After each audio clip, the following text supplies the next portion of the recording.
चंदनपुर राज्य के एक गांव में राजवीर और सूरज नाम का दो सौतेले भाई रहा करते थे।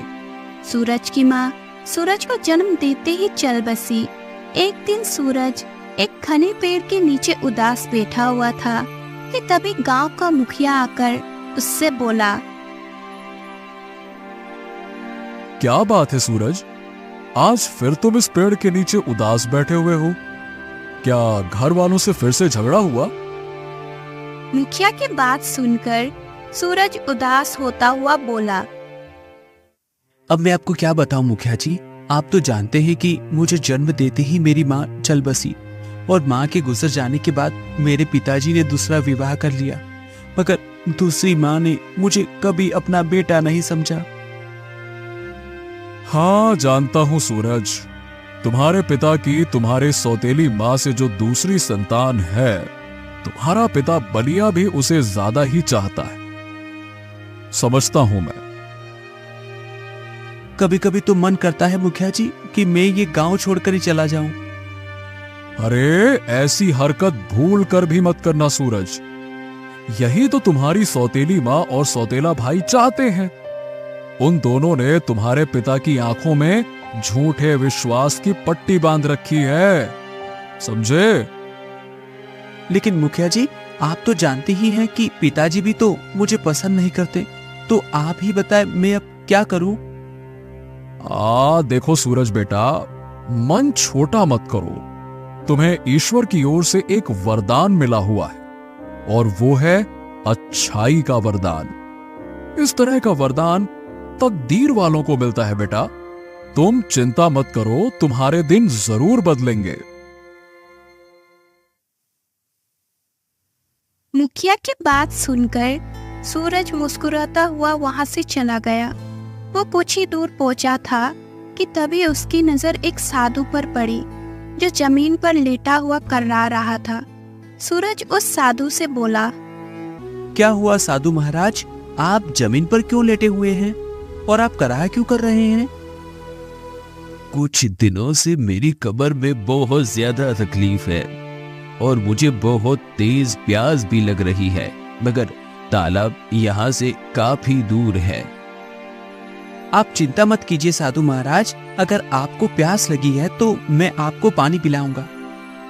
आप जरा यहाँ रुकिए, मैं अभी आपके लिए पानी लाता हूँ।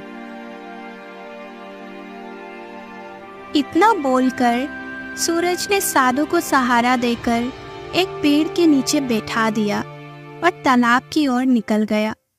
कुछ देर बाद सूरज पानी लेकर साधु के पास आकर बोला, ये लीजिए साधु महाराज, मैं आपके लिए पानी लाया हूँ। साधु पानी लेते हुए सूरज की ओर देखकर बोला, जानते हो, मैं जमीन पर घंटों से पड़ा हुआ था, मगर किसी ने मेरी तकलीफ को नहीं देखा। तुम पहले इंसान हो जिसने मेरी तकलीफ को देखा और मेरे लिए इतनी दूर से पानी लेकर आए। बेटा, जरा तुम्हारा हाथ दिखाओ, मैं तुम्हारा हाथ देखना चाहता हूँ। इतना बोलकर साधु ने सूरज का हाथ पकड़ दिया और उसकी हाथों की रेखाएं बहुत गौर से देखा। फिर रहस्यमय अंदाज में सूरज की ओर देखकर बोला, तू बड़ी तकदीर वाला है बेटा। साधु की बात सुनकर सूरज मुस्कुराता हुआ अपने घर चला आया। घर आते ही उसकी सौतेली माँ उस पर बरस पड़ी। दिन भर तो तू कोई कामकाज करता नहीं, बस बैठे बैठे खाता रहता है, ऐसे ही आवारागर्दी करता रहता है। अरे मेरे बेटे राजवीर से कुछ सीख, वो अपने पिता के काम में हाथ बटाता है, खेतों में बराबर से हाल चलाता है। अपनी सौतेली माँ की बात सुनकर सूरज क्रोधित होते हुए बोला, वो खेतों में हल इसलिए चलाता है क्योंकि पिताजी उसे अपने हल से काम करने की इजाजत देते हैं, लेकिन जब बात मेरी आती है तो पिताजी मुझे खेत में देखना भी पसंद नहीं करते। वे शायद सोचते हैं कि मैं इस काम के लिए बना ही नहीं हूँ, या शायद उन्हें लगता है कि मैं उतनी मेहनत नहीं कर पाऊंगा जितनी वे चाहते हैं। हर बार जब मैं खेतों की ओर बढ़ता हूँ तो उनके चेहरे पर एक नाराजगी दिखने लगती है। हाँ हाँ, जानती हूँ कि तू अपने पिता की नाराजगी को महसूस करते हो, लेकिन शायद तू अभी तक नहीं समझ पाए कि वो ऐसा क्यों करते। वो तुझे मनुष्य समझते हैं, समझा? क्योंकि जिस दिन तू पैदा हुआ था ना, उसी दिन तूने अपने माँ को खा बैठा। उनके दिल में इस बात की गहरी चोट है, पर हर बार जब वो तुझे देखते हैं तो उन्हें उस दिन का दर्द याद आ जाता है। अपनी सौतेली माँ की जुबान से ये सब सुनकर सूरज पूरी तरह से क्रोधित होकर बोला, बस बहुत हो गया माँ, इसके आगे मैं और कुछ सुनना नहीं चाहता। खबरदार जो मुझे माँ कहा। मैं तेरी कोई माँ वा नहीं, समझा? मेरा सिर्फ एक ही बेटा है और वो है राजवीर। ठीक है, मैं जा रहा हूँ और आज पिताजी से मैं बात करके ही रहूंगा। इतना बोलकर सूरज गुस्से से अपने खेत में चला गया, जहाँ उसका पिता बलिया अपने बेटे राजवीर के साथ बैठा हुआ था। सूरज गुस्से से अपने पिता से बोला, पिताजी, आज आपको मुझे बताना ही होगा कि आखिर मेरी गलती क्या है। क्या आप मुझे राजवीर की तरह प्रेम नहीं करते? क्यों आप मुझे राजवीर की तरह खेत में काम नहीं करने देते? तुम्हारी परवरिश करना मेरी मजबूरी थी। तुमने पैदा होते ही अपनी माँ को मुझसे छीन लिया। तभी वहाँ पर वही साधु आ पहुँचा जिसकी कुछ देर पहले सूरज ने मदद की थी। बलिया की ओर देखकर बोला, ये तुम क्या कह रहे हो? तुम शायद जानते नहीं कि तुम जिस पुत्र को मनहूस बोल रहे हो, तुम्हारा वो पुत्र कितनी बड़ी तकदीर वाला है। ये और तकदीर वाला, ये भला कैसे संभव है?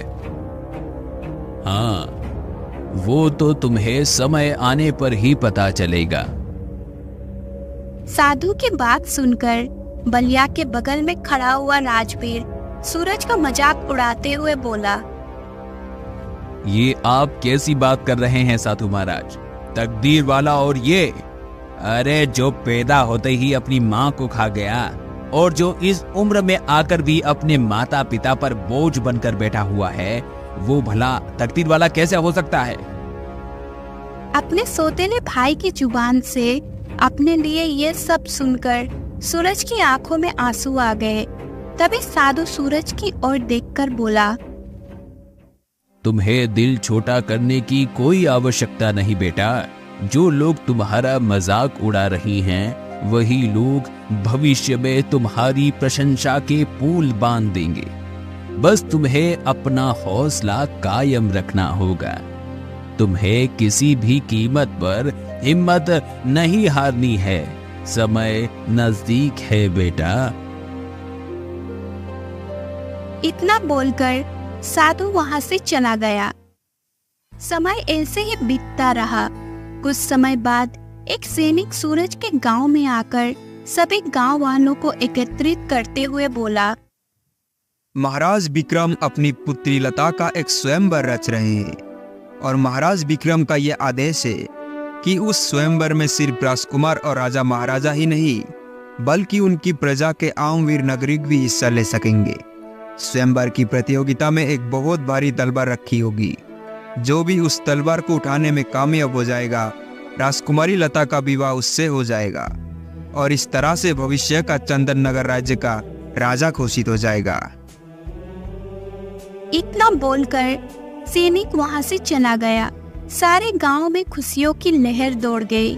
चमकी अपने पुत्र राजवीर से बोली, तुम अपने पिता के साथ मेहनत से खेत में हाल चलाते हो और कड़ी धूप में पसीना बहाकर अनाज उगाते हो। मुझे विश्वास है कि तुम्हारे हाथों में वो शक्ति है कि तुम वो तलवार आसानी से उठा सकते हो। मैं भी यही बात सोच रहा था। माँ, मैं स्वयंवर में हिस्सा जरूर लूंगा। तभी वहां पर बलिया आ पहुंचा और मुस्कुराते हुए राजवीर से बोला, मुझे विश्वास है बेटा कि तुम मेरा नाम जरूर ऊंचा करोगे। हाँ पिताजी, आप दोनों का आशीर्वाद मेरे सर पर रहेगा तो मैं प्रतियोगिता अवश्य जीत कर आऊंगा। तभी बलिया ने देखा कि सूरज कहीं जाने की तैयारी कर रहा था। बलिया अपने बेटे सूरज से बोला, तुम इस समय कहां जा रहे हो? पिताजी, मैं भी स्वयंवर में हिस्सा लेने जा रहा हूँ। मुझे भी स्वयंवर में हिस्सा लेने का पूरा अधिकार है। तुम स्वयंवर में हिस्सा नहीं लोगे। और वो क्यों? क्योंकि ऐसा मैं नहीं चाहती। सुन, ये मेरा आदेश है। अगर आप मुझे बेटा मानती होती और माँ की तरह एक आदेश देती तो भगवान की कसम मैं आपका आदेश कभी नहीं ठुकराता। सूरज, तुम अपनी माँ का आदेश मानो या ना मानो, लेकिन कम से कम मेरा आदेश तो मान सकते हो। मैं चाहता हूं कि मेरा बेटा राजवीर ही उस स्वयंवर में हिस्सा ले और वो राजकुमारी लता का पति बने। ठीक है पिताजी, मैंने आपकी कोई भी बात आज तक नहीं टाली। अगर आपकी यही मंशा है तो फिर मैं स्वयंवर में हिस्सा नहीं लूंगा। इतना बोलकर सूरज उदास होकर अपने घर से बाहर निकल गया। राजवीर तैयार होकर सीधे राजमहल पहुंच गया। राजमहल के अंदर चंदनपुर राज्य के कुछ वीर युवक खड़े हुए थे और राजा विक्रम अपने सिंहासन पर बैठा हुआ था। राजा विक्रम उन सभी वीर युवकों की ओर देखकर बोला, वाह, मुझे विश्वास नहीं होता कि मेरे राज्य में इतने आम वीर नागरिक हैं जो मेरी बेटी से विवाह करना चाहते हैं। जानते हो तुम सबको मैंने यहाँ पर क्यों बुलाया है? राजा की बात सुनकर सभी युवक राजा विक्रम की ओर सवालिया नजरों से देखने लगे। तुम सबको यहाँ पर स्वयंवर में हिस्सा लेने के लिए नहीं बुलाया गया है और ना ही यहाँ पर कोई स्वयंवर हो रहा है, बल्कि मैं तो ये देखना चाहता था कि मेरे राज्य में कितने नागरिक हैं जो मेरा सिंहासन हासिल करना चाहते हैं। इसीलिए मैंने स्वयंवर का नाटक रचा था। देखते क्या हो सैनिकों, इन सारे युवकों को बंदी बनाकर कारागार में डाल दो। कुछ दिन बाद इन सबको प्रजा के सामने फांसी पर लटका दिया जाएगा। ले जाओ। यह सुनकर राजवीर और वहां खड़े युवक बुरी तरह से डरने लगे। सैनिकों ने उन सभी को बंदी बनाकर कारागार में डाल दिया। देर में यह खबर चंदनपुर राज्य में जंगल की आग की तरह फैल गई। चमकी, जो कि कुछ देर पहले बहुत खुश थी, फूट फूट कर रोते हुए अपने पति बलिया से बोली, हाय मेरी किस्मत फूट गई जो मैंने अपने बेटे राजवीर को मारने के लिए महल भेज दिया। मुझे क्या पता था कि उस दुष्ट पापी राजा के दिमाग में क्या चल रहा है। अब मैं क्या करूं? हे भगवान, मेरे बेटे को कोई तो उस महल से वापस ले आओ। हाय चमकी, अब क्या होगा? और हम कुछ कर भी नहीं सकते। हमारी और तुम्हारी इतनी हैसियत नहीं कि हम राजा से इस बारे में बात भी कर सके। अपने माता पिता को इस तरह से रोता देख सूरज अपने पिता से बोला, दिल छोटा मत कीजिए पिताजी। अन्याय के सामने झुकना सबसे बड़ा पाप होता है। महाराज का कोई अधिकार नहीं कि वो इस तरह से प्रजा के साथ अन्याय कर सके। राजवीर मेरा भाई है। वो सोतेला है तो क्या हुआ? मैं तो उसे अपने सगे भाई की तरह मानता हूँ। मैं आप दोनों से वादा करता हूँ कि मैं उस राजा विक्रम के चंगुल से अपने भाई राजवीर को छुड़ा कर ही लाऊंगा। ये सुनकर चमकी सूरज की ओर देखकर फूट फूट कर रोते हुए बोली, मुझे माफ कर दे बेटा। मैंने तुम्हारे ऊपर कितने अत्याचार किया, तुम्हें अपमानित करने का कोई मौका नहीं छोड़ा, और तुम्हें अभी हमारी इतनी चिंता है। मुझे माफ कर दे बेटा। दिल छोटा मत करो माँ।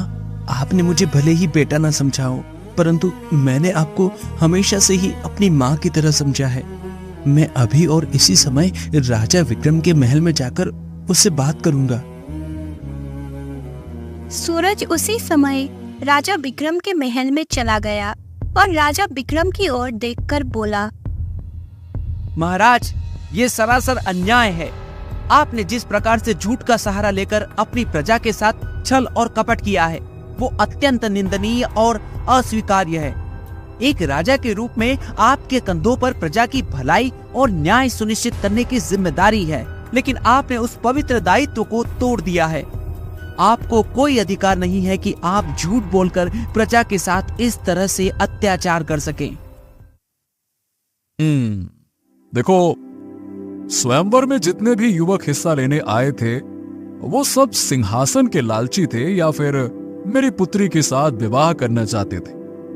परंतु तुम पहले ऐसे व्यक्ति हो जो किसी लालच में नहीं आए, बल्कि उन सब की जान बचाने के इरादे से यहां आए हो। और इसका मतलब है कि तुम्हारे अंदर दूसरों के प्रति प्रेम है, और जिनके मन में दूसरों के प्रति प्रेम होता है वही सच्चा इंसान कहलाता है।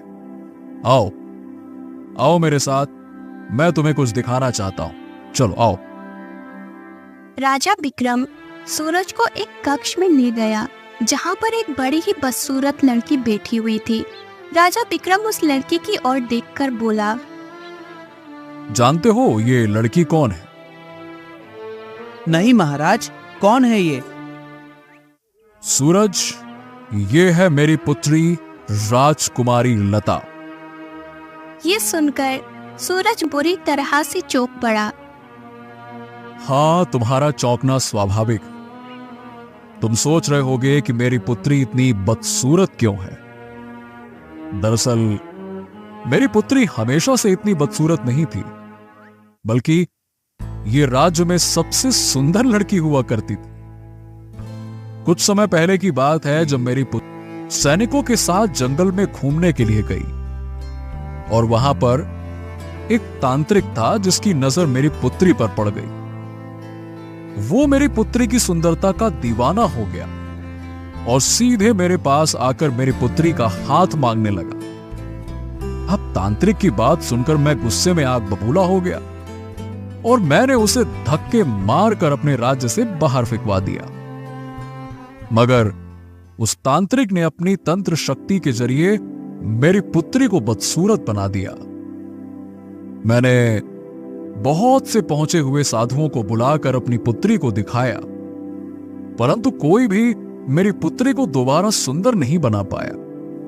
परंतु एक साधु जो कि दिव्य शक्तियों के मालिक थे, उन्होंने मुझे बताया कि उस तांत्रिक की मौत ही मेरी पुत्री को दोबारा सुंदर बना सकती है। लेकिन समस्या यह है कि उस तांत्रिक को मारना इतना आसान काम नहीं है। उस तांत्रिक को केवल वही मार सकता है जिसके मन में दूसरों के लिए प्रेम हो। इसीलिए मैंने एक झूठे स्वयंवर का नाटक रचा और सबको बंदी बना दिया। मैं तो केवल उस व्यक्ति का इंतजार कर रहा था जो मेरे किए गए अन्याय को मेरे मुंह पर बोलने की ताकत रखे, और वो व्यक्ति तुम हो बेटे। केवल तुम ही मेरी मदद कर सकते हो सूरज। अगर ऐसी बात है महाराज, तो फिर मैं उस तांत्रिक को जरूर मौत के घाट उतार दूंगा।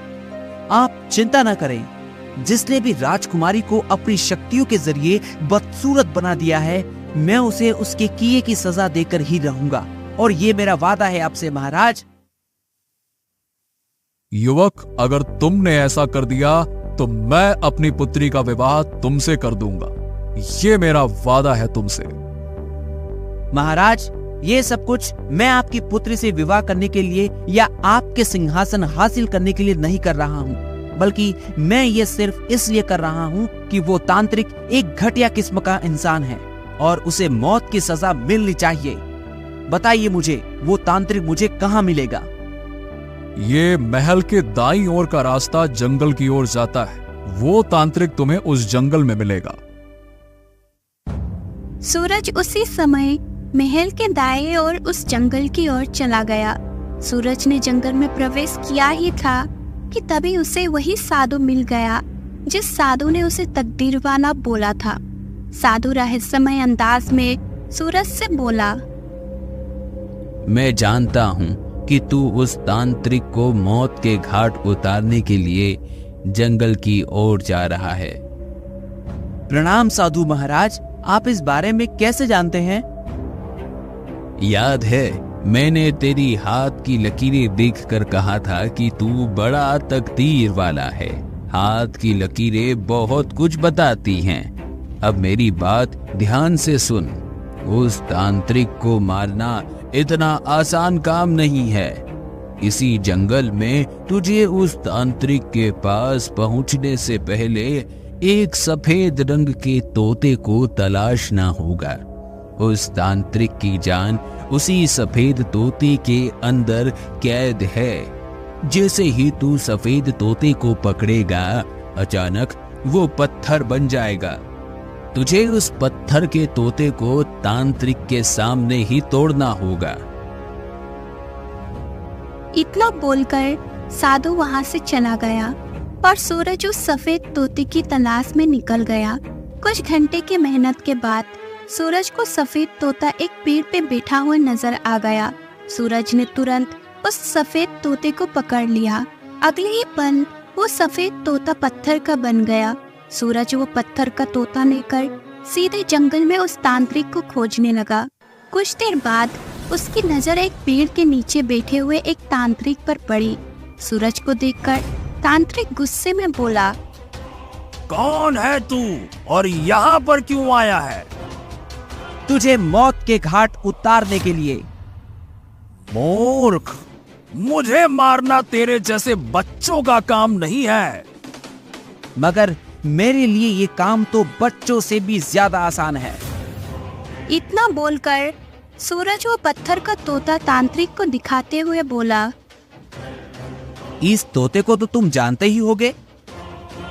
तोते को देखकर तांत्रिक की आंखों में भय की साए लहराने लगे। ये तोता तुझे कहाँ से मिला?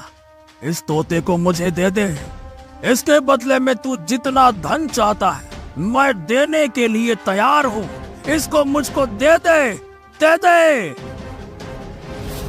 मगर सूरज ने उसकी बात सुने बगैर उस पत्थर के तोते को जमीन पर पटक दिया। अचानक तांत्रिक के शरीर में आग लग गई और वो जलकर राख हो गया। तांत्रिक के राख होते ही राजकुमारी लता अपने सुंदर रूप में आ गई। कुछ देर बाद सूरज राजा विक्रम के सामने महल में खड़ा हुआ था। अरे तुमने वो कर दिखाया जिसे करने की हिम्मत और ताकत यहाँ किसी के पास नहीं थी, यहाँ तक कि मेरे पास भी नहीं। मैं चाहता हूँ महाराज कि अब आप उन युवकों को रिहा कर दे जिन्हें आपने मौत की सजा सुनाई थी। हाँ सूरज, जैसा कि मैंने वादा किया था मैं उन युवकों को छोड़ दूंगा, लेकिन सबसे पहले तुम्हें मेरी पुत्री के साथ विवाह करना होगा और उसके बाद इस राज्य का राजा बनना होगा और फिर उन युवकों को तुम ही रिहा करने का आदेश दोगे। कुछ ही देर में सूरज का विवाह राजकुमारी लता के साथ हो गया और राजा विक्रम ने सूरज को राजा घोषित कर दिया। सूरज उन सभी युवक को रिहा कर दिया जिसे राजा विक्रम ने मौत की सजा सुनाई थी।